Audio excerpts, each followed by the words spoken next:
right, so I'm gonna go ahead and start. Good afternoon, members, guests, teachers, and students.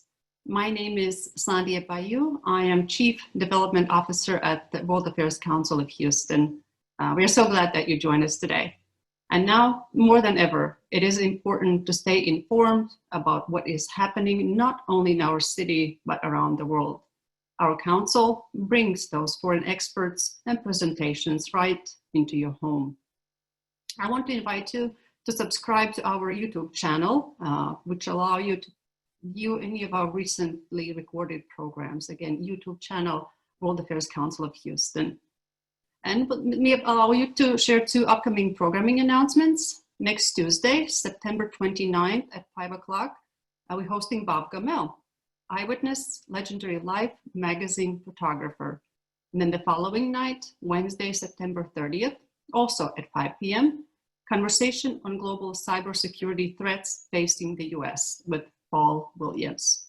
You can find these listings and so many other activities on our website, wachouston.org. Lastly, for today's session, to present a question for the panelists, please use the Q&A tab on the bottom of our screen. We will be welcoming those as early as they come through, again, through the Q&A tab, please. And now, on today's program, the Iconoclast, Shinzo Abe and the New Japan. This event is presented in partnership with Japan-America Society of Houston. We are so honored and grateful for this opportunity. Thank you. Today's program will be moderated by our member, Ray Cunningham, who serves as our honorary council ambassador. Ray is also a member of Japan-America Society of Houston. He lived in Japan for 10 years, where he worked in the Japanese education system. During this time, he gained a deep understanding and love of Japanese culture and society. He speaks Japanese and maintains strong ties to Japan. Ray, welcome, and thank you for joining us today. And I think should be there. Hi, Ray. Morning, Sandia. Thank you. Pleasure to be here. Thank you. And please join me in welcoming Patsy Brown, Executive Director of Japan-America Society of Houston, as Patsy will have the honor of introducing our today's speaker. Patsy, welcome. Thank you, Sandia. It's so good to be able to join you virtually today.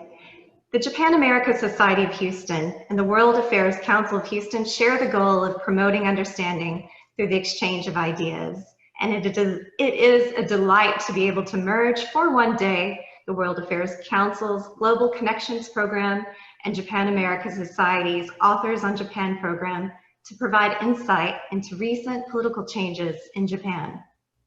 Today, we have the honor of presenting a leading expert on Japanese politics. Tobias Harris is a Senior Vice President and Japanese Politics Analyst at Teneo Intelligence, the political arm of the strategic consultancy Teneo. Having been involved in Japanese politics firsthand while working on the staff of legislator Keiichiro Asao from 2006 to 2007, Tobias began the popular blog Observing Japan. His online musings would quickly lead to quotes on global publications and appearances on television and radio programs. Today, Tobias is a frequent contributor to the Financial Times, Wall Street Journal, and Foreign Affairs, to name a few, and regularly provides on-air analysis of Japanese politics for CNBC, Bloomberg, and other networks. Tobias was a Fellow for Economy, Trade, and Business at Sasakawa Peace Foundation USA from 2014 to 2020. And while a proud alumnus of Brandeis University and the University of Cambridge, Tobias has also conducted graduate research at MIT and the University of Tokyo. I would certainly be remiss if I did not note Tobias is a part of the National Association of Japan-America Societies family, having once served as an intern for our sister organization, Japan-America Society of Chicago. Tobias has quite recently added to his many accomplishments the role of author of the definitive English language biography of Japan's longest-serving Prime Minister. Here to discuss the iconoclast, Shinzo Abe and the New Japan, is Tobias Harris. Tobias-san, Rei-san, yoroshiku onegai shimasu. Yoroshiku onegai shimasu. Thank you, Patsy and Sandia, and to everyone watching, good afternoon, good morning, and good evening, wherever you may be. For our viewers in Japan, a very early Ohayou gozaimasu, and once again, yoroshiku onegai shimasu. Thank you all for joining us. I'm Ray Cunningham. It is truly a pleasure and privilege to be leading this discussion today. And without further ado, let's get started. Tobias Harris, welcome. Hi, Ray. It's really a pleasure, and thank you, World Affairs Council of Greater Houston. Sandia, thank you. Patsy, thank you for that very generous introduction. And you know, as you mentioned, as a former Japan America Society of Chicago intern, I mean, I have a soft spot for all the Japan America societies, and I'm always happy to be involved in their programming. So thank you for having me today. Great, thank you for being here. Welcome to Texas, virtually. And you have been a very busy guy these past few weeks. It's Friday, in case you weren't sure. So for Japan watchers, Tobias Harris really needs no introduction. But for those who may not follow Japanese politics so closely, trust me, Tobias Harris is the oracle, or can I call you the Japan whisperer? And by the way, as Patsy mentioned, Tobias is very active with his blog, and also he can be found on Twitter. His moniker is @ObservingJapan, which is also the name of his blog. Give him a follow. You will learn much and have fun doing it. And also, Tobias is the author of the first English language biography of now former Japanese Prime Minister Shinzo Abe, as we mentioned. No small feat, Tobias. The book, again, is Iconoclast, Shinzo Abe and the New Japan, which leads us into today's discussion. Tobias, the book really is an impressive piece of work. I'm well into it myself. I'm reading the digital version. You can see the book right over Tobias' shoulder there. I highly recommend it. There's a lot we could talk about today, but Tobias, just to set the stage a little, late August brought not only the release of your book, but during the very same week, I believe after your book was released, we saw the abrupt end of a political era with the unexpected resignation of Prime Minister Shinzo Abe. And within weeks, earlier this month, Abe's own chief cabinet secretary, Yoshihide Suga, was elected as Abe's replacement and became the new prime minister as well as leader of the ruling party, the LDP. Tobias, just to explain for folks who may not know, in Japan, the prime minister is not elected by the people. Japan is a constitutional monarchy, so the PM is selected by the representatives of the ruling party. Is that correct? And could you elaborate just on the process a little bit? Sure. So thank you also, Ray, for that very kind introduction as well. So yeah, Japan is a parliamentary democracy, and ostensibly and ironically, given that the United States played a hand in drafting its constitution after World War II, nevertheless, it basically has a British-style parliamentary democracy where according to convention, the ruling party, the party that has a majority, generally elects its leader as the prime minister. And so if you can win a majority, you get to pick the leader. And that's just the power translates up like that. Okay, thanks. This book, and Shinzo Abe, first of all, with only 1 year left, already established a political dynasty, why did Shinzo Abe resign? Well, the most immediate reason is his health. And this has been something that has cast a shadow over Abe's entire career. He resigned.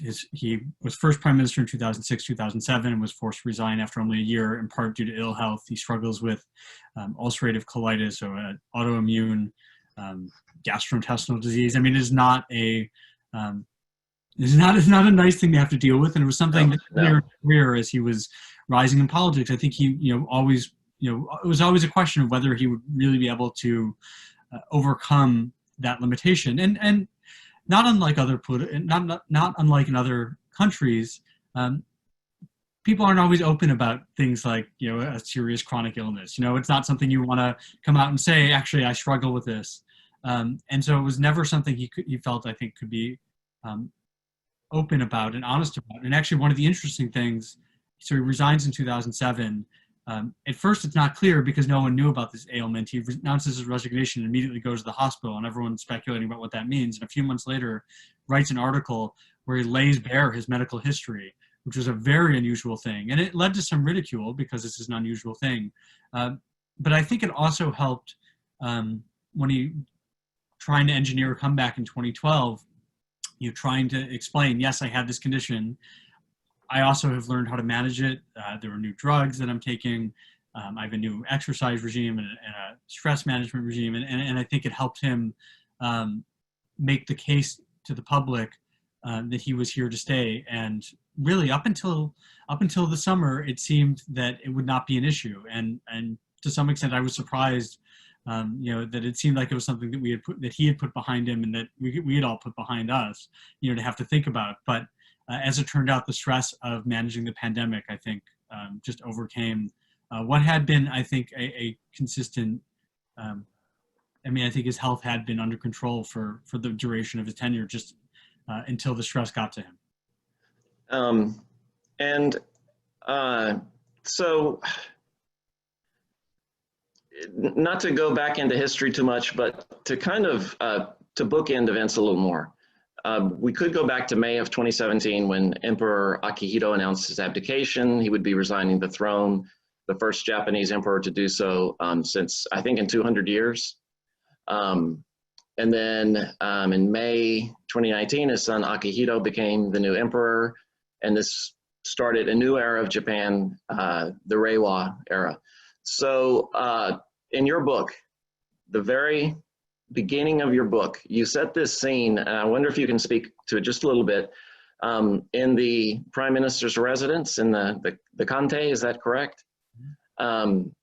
As they're deciding the name of the new era. Can you talk a little bit about that? And I thought that that's a good indicator of how significant your book is. Prime Minister Abe is now former Prime Minister Abe, but your book and the work is no less significant. Can you talk a little bit about that scene and why it's so important, including at the time Chief Cabinet Suga and his role? Yes. Well, I decided to open the book with that because it was this conscious moment of, the Abe government deliberating on how it would think about kind of the coming decades in the course of history. That over time, the reign names of the emperors become shorthand for an entire moment in the country's history. You talk about the Showa era, and it's this long sweep of history that includes the war, and then Japan's recovery from the war and its rise to international prominence. It's this, and it's a name. It's a name that evokes a tremendous amount of memory and weight in the minds of the Japanese people. And so you pick that name. It's a name that this is not a casual thing. This is something that really carries just a lot of meaning, to an entire country. Right. And so what I thought was interesting, and I thought it was an appropriate episode to open with, because Abe did express his preferences. There was a council that had been appointed of distinguished notables from different parts of Japanese life who were deliberating on this. But I thought what it illustrated in particular, I thought, is that Abe is a politician who is uniquely situated in the stream of time, of the flow of Japanese history. That he comes into office, he comes into politics as the grandson of one of the most notorious prime ministers in post-war Japanese history, Kishi Nobusuke. He is a politician who is uniquely sensitive to the legacies of post-war Japan and the country that Japan became post-war Japan. And he's also a politician who has thought hard about the future and the future challenges that Japan faces. And so, Abe sort of sits with the burden of history upon him and thinking about his place in history and his responsibilities to his family, to the dynasty that he belongs to. And the book, the opening chapters discuss the dynasty that he belongs to. Right. Then, as a leader, trying to prepare the way for Japan's survival and its prosperity in the 21st century. And he used this phrase back in his first premiership, and I thought it's always stuck with me because it just struck me as such an unusual phrase for a democratic politician to use, because most, a politician thinking, maybe a news cycle ahead, maybe if we're lucky, just thinking ahead to the next election. Right. He's prime minister, and he's, the youngest post-war prime minister Japan had. And so in January 2007, gives this policy speech, and he talks about wanting to steer Japan through the raging waves of the next 50 to 100 years. And I think a politician thinking about the next 50, who politicians don't do that. And it just struck me something very unusual about him, even at the time. And that, I think it tells you something very important about him.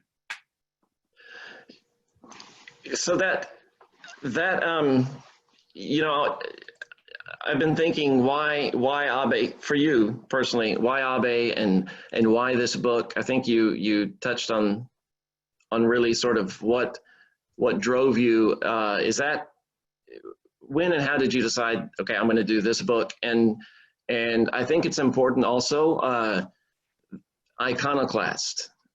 Can you address that a little bit, because it's significant, I think. Sure. So why? I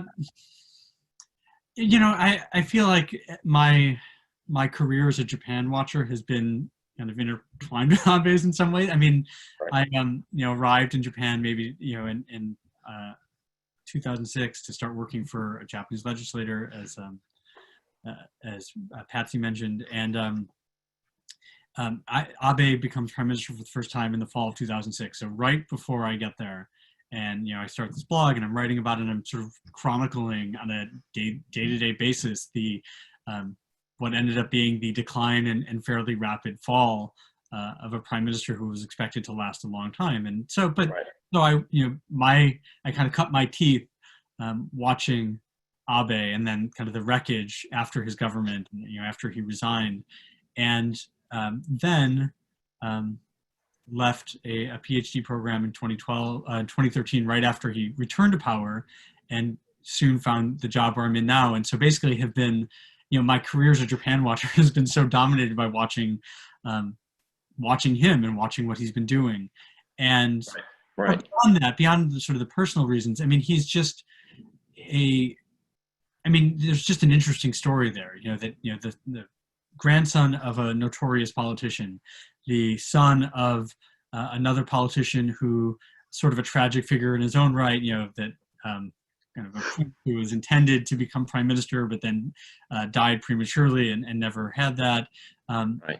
What's always, I've always interested just in political ideas and ideology, and Abe, what I appreciate about him as someone who's interested in that is that he wears it all on his sleeve. He does. Yep. A lot. He's given lots of speeches that there's just so much. It's very meaty. There's so much to work with, and I've always loved that. I've sort of picking apart things he's written and said, and looking and situating it in the course of Japanese history, and thinking about Japan's place in the world. And here's someone very self-consciously and deliberately thinking about that. There's just, it's just a lot to work with, and he's just sort of fascinating figure. And then so once he comes back and it looks like he's then here to stay, it just occurred to me that it would just be appropriate. There was just a need for it, that if he's going to be around and he's going to be consequential, it was a good story to tell. It's absolutely a way of looking at how Japan has changed over the last kind of quarter century, since the end of the Cold War and the bubble bursting. That Japan, Abe's story is an interesting story in its own right, but it's also his rise and rise to dominance ultimately was a way of telling a story about how Japanese politics was going to do it. I just felt maybe it should be me. So I did that. And so then to your second question, I always get asked about the title. all the time, and it's, I mean, I guess maybe Great title. It's. I mean, that makes it a successful title. That if people are curious about it and wonder why, the thing that I think people are confused about is that you think, well, okay, Abe is a third generation politician. He's the grandson of one prime minister and the son of a foreign minister who could have become prime minister. And so how could he possibly be an iconoclast? I mean, he's not an outsider. He's not someone, it sort of seems like an establishment figure through and through. But to look at what the post-war Japanese establishment meant, and and the fact was that Abe's grandfather, and to a lesser extent his father, they looked at the institutions that were built after the war, and they saw institutions that were designed to constrain Japan. That were to prevent it from realizing its destiny as an independent, strong, great power. Allied with the United States, I mean, certainly as long as the world was divided into the communist bloc and the free world, that the question what side they wanted Japan to be on, but that they rejected the post-war constitution and Article 9, which constrained Japan's ability to have armed forces. They rejected what they saw as an education system that was designed to teach young Japanese to not, to dislike their own country.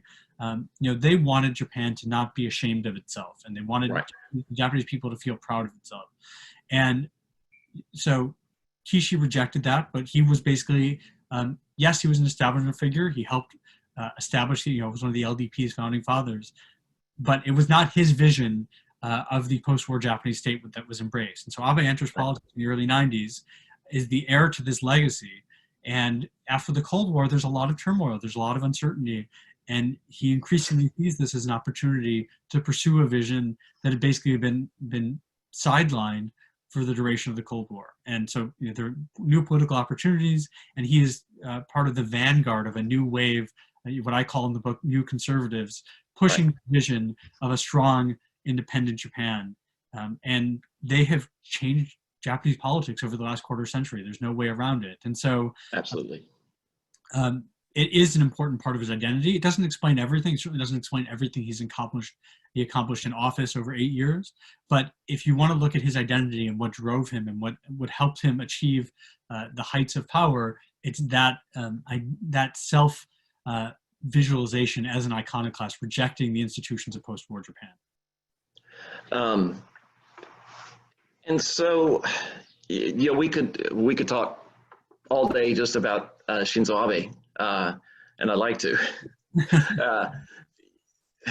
So now, strangely, oddly, unexpectedly, we're now in the post-Abe era as of this month. Can you talk a little bit about who is Yoshihide Suga? How is he the same as Abe? And perhaps more importantly, how will he be different? And we have Chief Cabinet Secretary Suga and then Prime Minister Suga. Good. So I write in the book, because Suga, in many ways you could talk about the Abe government as the Abe-Suga government. He was a central decision maker, advisor, spokesman. The Chief Cabinet Secretary role, there's not necessarily anything like it in the United States government. It's kind of a mix of press secretary, vice president, chief of staff. It's a number of different roles, all mixed together. But it's an exceptionally powerful role. And Suga was the longest serving Chief Cabinet Secretary by far. Embodied the role almost. And in fact, I think he was such a good Chief Cabinet Secretary that it made it difficult in many ways. I think it actually hindered his prospects of becoming prime minister. And as recently as July, he was a very, very, very much a long shot, at least as far as the polls were concerned. In part because I think he so inhabited the role that it was hard to imagine someone who had played this kind of insider, behind the curtain player to step forward and to be the prime minister. It seemed hard to imagine. So, but he was deeply involved in how the Abe government formed policy. But he's a very different kind of politician than Abe. He doesn't have, Abe, as I've said, he wears his ideology and his ideas on his sleeve. It's very clear he believes on issues. Suga is a different kind of politician. He does not, he is not an ideology first guy. He is I'm in politics to solve problems. I'm going to use the power of the government to make tangible changes and improvements in people's lives. And he makes very clear that this is his kind of core belief, or identity as a politician. And some of it just comes from their different biographies. I mean, Abe, coming from this distinguished political family, was sort of raised, as, heir to this anti-mainstream tradition within the Japanese political system. Suga is not a hereditary politician.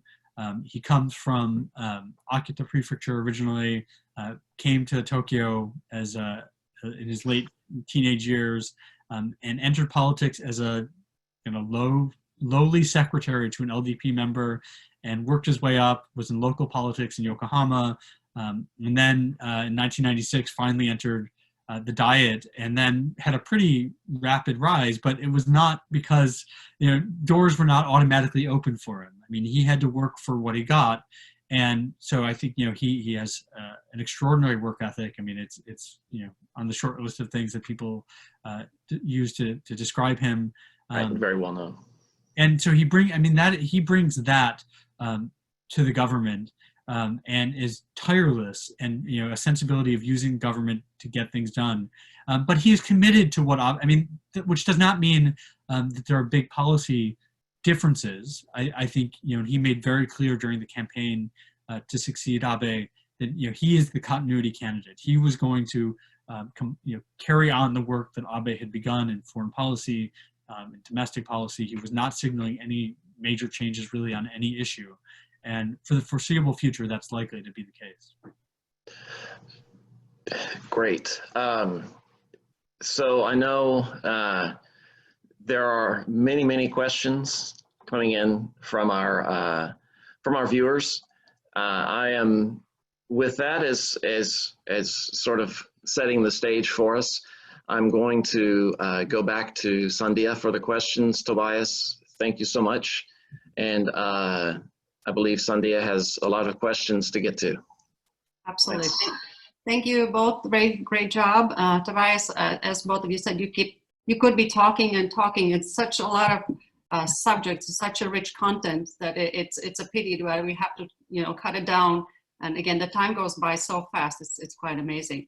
As Ray said, we do have some questions. I'm going to go ahead, and many of them are, of course, of where is Japan going and kind of know what questions. So Paul asks us, what could we see from Suga in terms of Abe's push for constitutional reform? So that's definitely an area where there's a distinct difference. I mean, for Abe, there are a few issues that were as important to him as a politician. It's something that his grandfather's great vision was that the Constitution would be revised. You would have a Constitution, as Abe and others have said, written by Japanese hands. And one of the things they resent about the post-war Constitution is the perception that it was basically written by the United States and by occupation authorities and foisted upon Japan, and Japan had no choice but to accept it, and that it's sort of this lasting shame that Japan has a constitution that it did not write itself, that no word of the Constitution was written by Japanese hands. And to some extent, I mean, that was why Abe actually was willing to propose some pretty modest changes in 2017 as prime minister, just to have some amendments that were the result of Japanese officials writing the Constitution or part of the Constitution themselves. Abe did not succeed in that goal. He had wanted to have amendments in place by this year, and it did not happen. And I mean, ironically, one of the reasons why I think it didn't happen was that even though I think over time the Japanese public has become more willing to accept the idea of constitution revision, and that does actually reflect, to some extent, that's a political achievement for Abe going back to the start of his career, that they've constantly pressed and talked about it. And whereas I think several decades ago it would have been taboo to talk about it, it is no longer taboo. But I think at the same time, the Japanese public looked at the zeal with which Abe approached the issue, and which some other members of the LDP's right wing pushed the issue. I think the public found it off-putting, which is a problem because according to the Constitution, it can only be changed so first amendments have to be approved by the Diet, but then the public has to pass it in a referendum. And I think it was always going to have a hard time passing it in a referendum. That you looked at polls, and constitution revision in the abstract was always more popular than when people were asked, do you support revision under Abe himself? So it was always unlikely. It was never a high priority. There were always bigger issues that the public wanted the government and the Diet to focus on. And that remains the case. And so on the one hand, maybe the fact that you don't have someone who's zealous for it makes it maybe slightly more likely. But Suga, he has not ever really shown a strong as strong a commitment to revising the Constitution. He is really focused on, certainly in the near term, on the pandemic and the economic consequences of the pandemic. It's just unlikely that in the near future he's going to feel that he has the political leeway to make it a priority. And I don't think the public is going to have much tolerance for making it a priority in the near term. All right, wonderful, thank you. We have an anonymous submission. What was Prime Minister Abe's long-term vision for Japan's role in the Indo-Pacific? How will Japan's Indo-Pacific involvement change with his resignation? That's a great question, an important and a very timely question. If you look at Abe's foreign policy achievements, and you look at the best marks he's gotten from the Japanese public in sort of his exit polling after leaving office have been for his foreign policy. I mean, he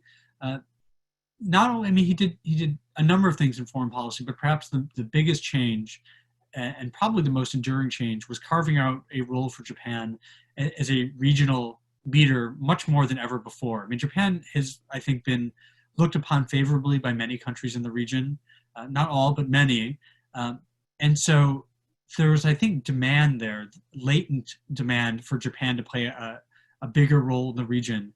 And Abe stepped into that role from day one, recognizing that Japan being well-liked in Southeast Asia, having, I think, opportunities to deepen ties with Australia, opportunities to deepen ties with India, that there was much more that Japan can do. And so from his first year, really from January of 2013, so within weeks of taking office, he goes to Jakarta, gives a big speech about how Japan is going to show up and be present and be involved and going to focus on strengthening political ties and economic ties and to some extent military ties with the countries of Southeast Asia. And he went to every country in ASEAN during his first year in office.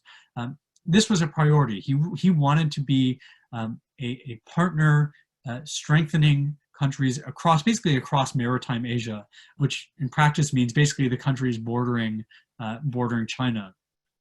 And this is not, I mean, we should be careful when talking about what Japan was trying to achieve. This was not necessarily creating a solid anti-China bloc.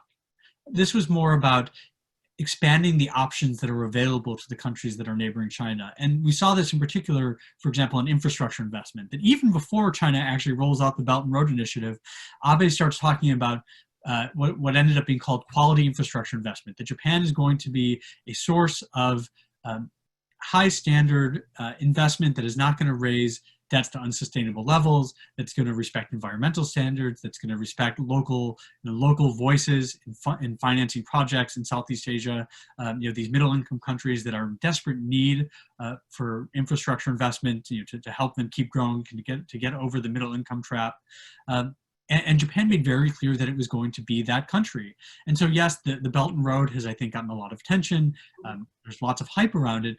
But even through all of that, Japan has been present and by some measures actually is investing more and is providing more both in aid and investment than China has in the countries bordering Southeast Asia. And that is exactly how they want it.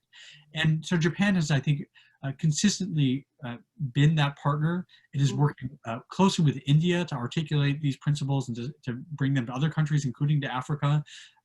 India is a notable non-participant in the Belt and Road Initiative, and Japan has, I think, taken advantage of that. It is now a major aid donor and investor in India as they've cemented what they call the Special and Strategic Global Partnership, Mhm. And so this was Japan's vision, and it links up with Japan's longstanding relationship with the United States. Now the United States and Japan are sort of key members of what's now the Quad, with India and Australia, which has economic components, it has military components, it has political components. So again, not necessarily as a solid, you're with us or you're with China block, but giving alternatives, giving options, and providing support to countries that find themselves in territorial conflicts with China, that find themselves not wanting to become dependent on Chinese markets or Chinese investment.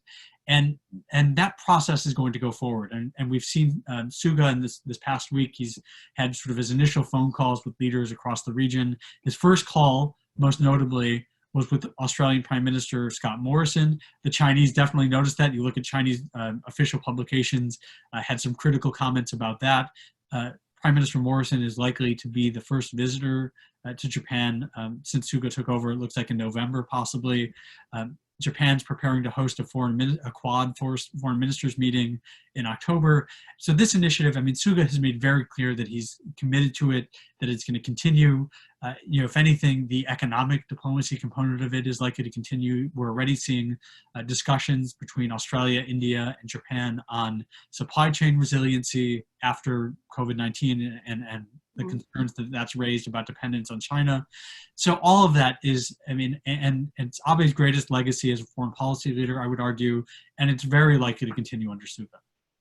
Okay. Question, you touched upon it slightly, actually brings it back to US and troops. How, comes from Chris, how do you see Mr. Suga handling the upcoming host nation support negotiations with the US? Well, it's certainly, if you look at the challenges that could derail Suga's premiership or complicate his premiership, that question, the host nation support question, is probably certainly one of the biggest challenges, because ultimately, for a Japanese prime minister to be successful, he has to make sure the relationship with the United States is on a stable footing and is not, there's been nothing to disrupt it. And that certainly is a major potential disruptor, certainly depending on what happens in the US presidential election.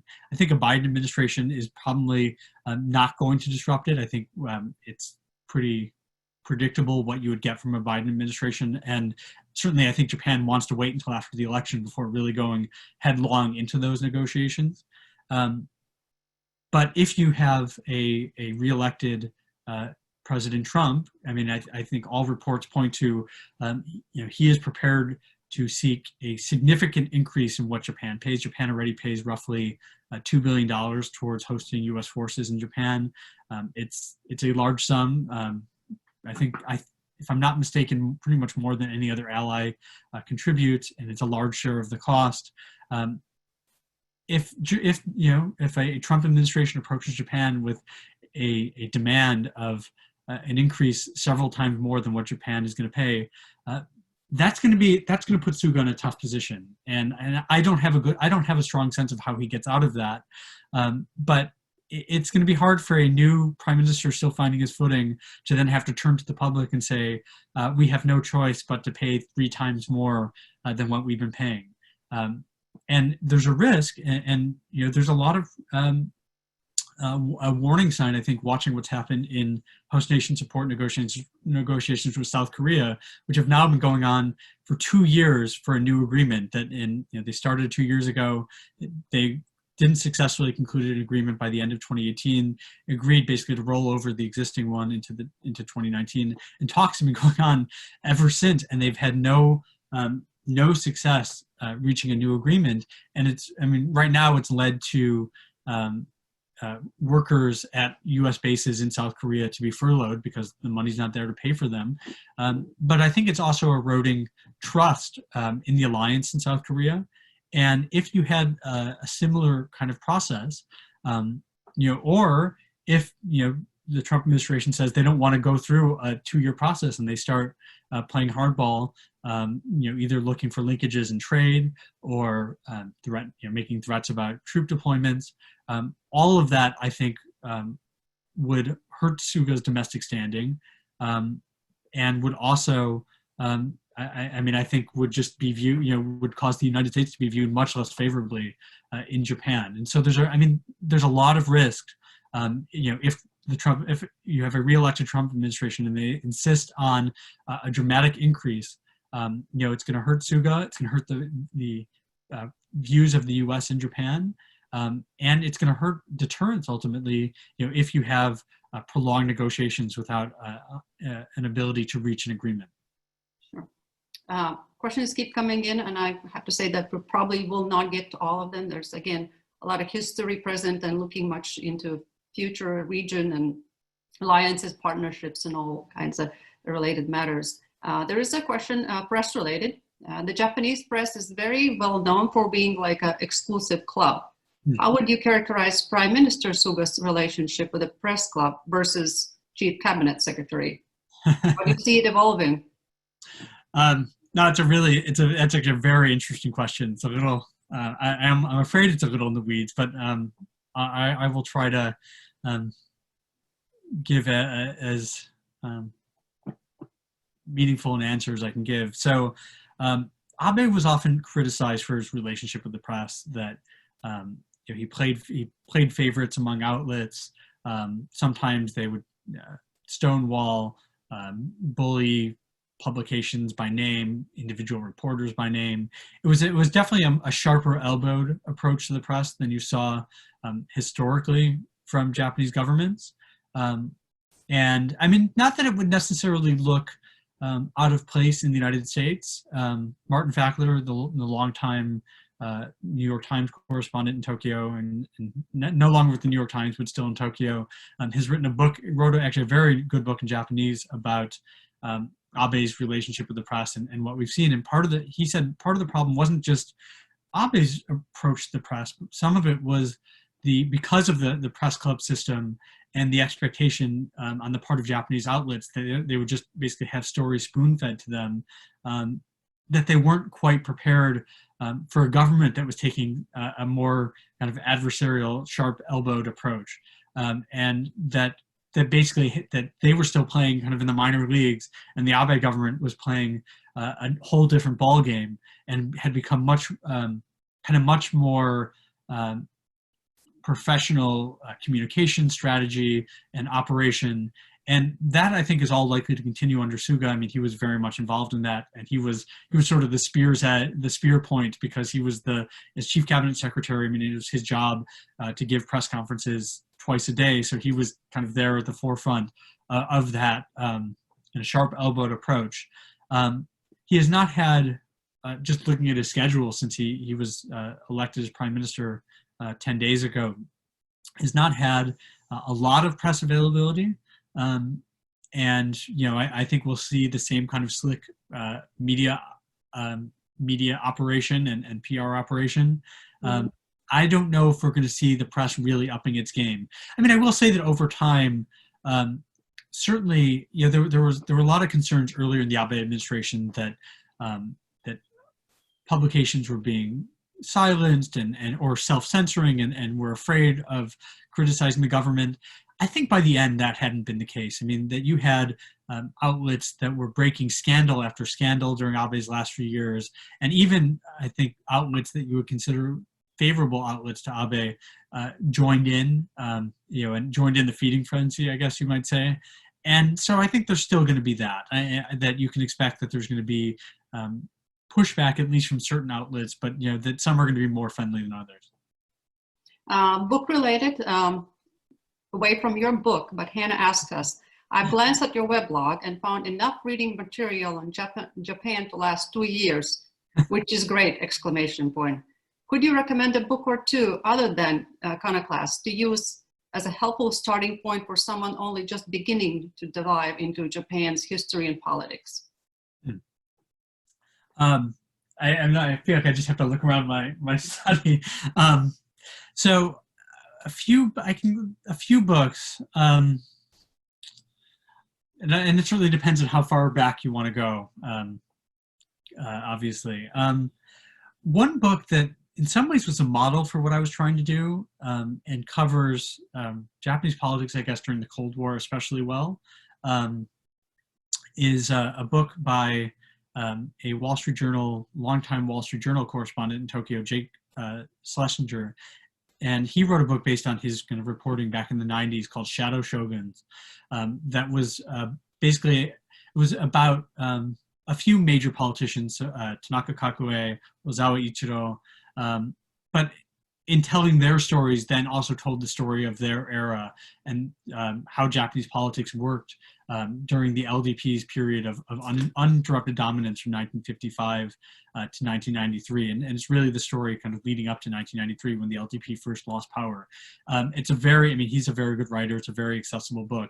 And I was very much trying to do something similar, telling the story of an era by looking at really a key figure in that era. And of course, I touch on a number of other key figures in my book. That would be a good place to start if you just for the story of Japan kind of post 1945. There's so many. It's hard to think about. That's probably, like you said, it's probably a good start. It's a good Yeah, start. I would start there. Because I'd like to think that you could read Jake's book and then my book almost back to back, and it would give you a pretty good sense of Japan post 1945. Wonderful. Again, we do have more questions, but I'm looking at the clock as well, so I'm going to come back to your book as with a question as Joanne is asking, how is your new book biography being received in Japan, and will it be available in Japanese at some point? Well, that question reminds me that I need to get to work on finding a Japanese translator and publisher. That's on me to do, and I certainly hope so. I've seen, so I had some Japanese experts provide blurbs, and I'm grateful for those.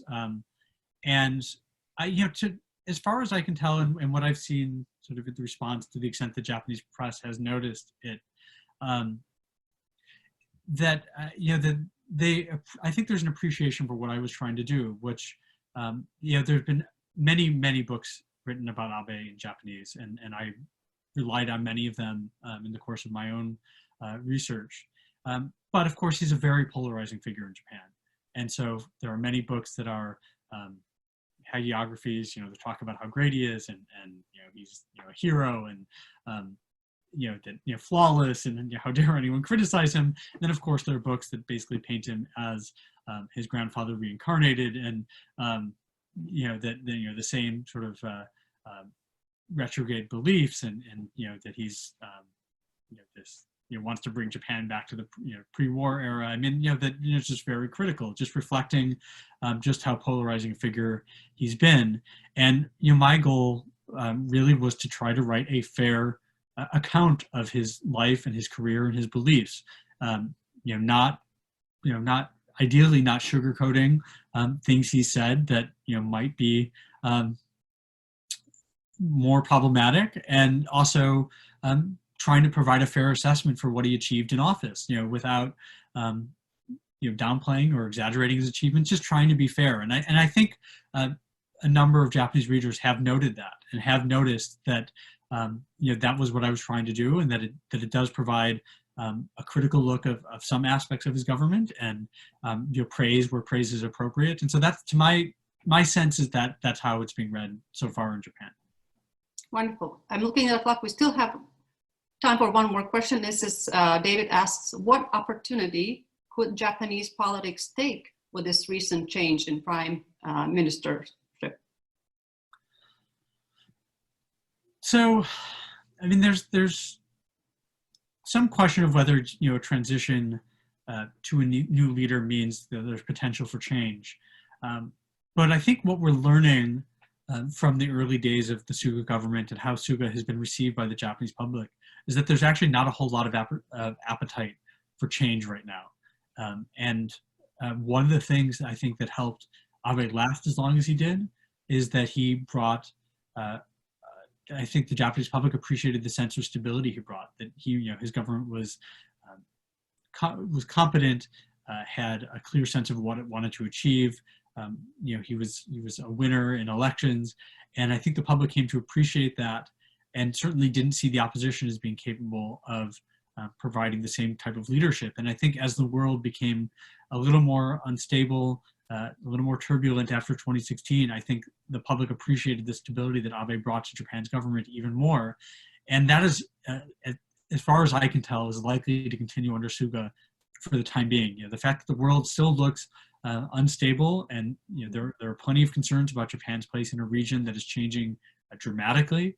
I think the public is still looking for a leader to be steady, provide a steady hand on the tiller as Japan navigates a changing region. And there's not an appetite for turnover, for new directions. I mean, I think the public is perfectly happy for a government that's going to continue where Abe left off. I think this is a good place for us to stop today's dialogue. Really, it's not finished because, again, we could be talking, so we'll just have to have a stopping point. So I'm going to say thank you, Tobias. I say thank you, Patsy. Thank you, Ray, for the opportunity today. Members, friends of the council, thank you for your interest, and thank you for your continued support of our council, our mission. This program, as I mentioned earlier, and with the others, will be posted on our YouTube channel. So if you would like to revisit the content, it will be there for you to view. Again, thank you all for being here. Looking forward to seeing you again. Wishing you a wonderful weekend. Tobias, any last words from you? No, thank you really it's a pleasure to speak to your members and Japan America Society of Houston's members. And it's always nice to speak to a non-Washington crowd. So I really appreciate the opportunity. Thank you. Okay. Again, that concludes our program, and wish everybody a fantastic afternoon. Be well. Thank you so much. Thank you.